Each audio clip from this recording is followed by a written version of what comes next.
back when I was a kid driving up north, you see those big, almost windmills, I used to call them at the time, but wind turbines. I thought, it seems so small, so far away, but they're really huge. How do I work on those things? Typically, the wind industry is broken down into travel and non-travel roles. So if you're a traveler, you typically would be doing either installation, like building a new wind farm, or some sort of like blade repair. Responsibilities for like a wind technician that wakes up and goes to work at a wind farm, it would probably include everything from kind of communicating with the owner of the wind farm, answering the phone and answering emails, monitoring the park, the data, and then there's the typical mechanical and maintenance type tasks, daily service schedules, climbing the machines and replacing things such as oil or filters and things like that.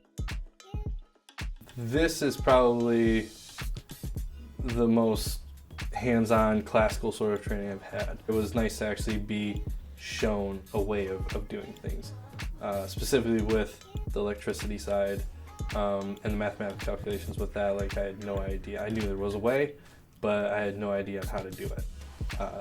As well as the rappelling and climbing and rescuing and all that stuff.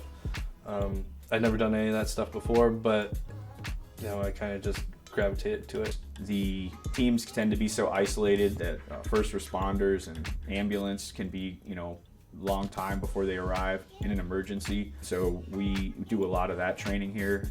We get hands-on with all the different equipment, make sure the students get just adequate repetitions, climbing, building the muscle memory, the confidence in their skills.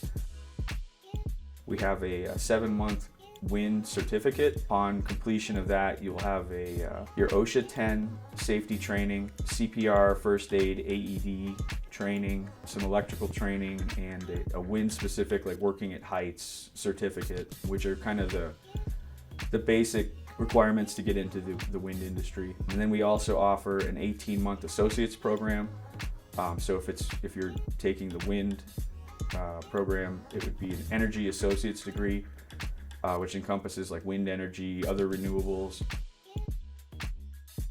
As far as advice for students, there's certain things like the safety, the hydraulics, electrical, mechanical that you could focus on, physical fitness, problem solving, critical thinking, communication. These are all skills that somebody could work on. Challenge yourself. There's going to be a couple different ways of doing things, and don't be afraid to be the first or just attempt and challenge yourself. Do things that put you out of your comfort zone, because that's going to be the best way to learn.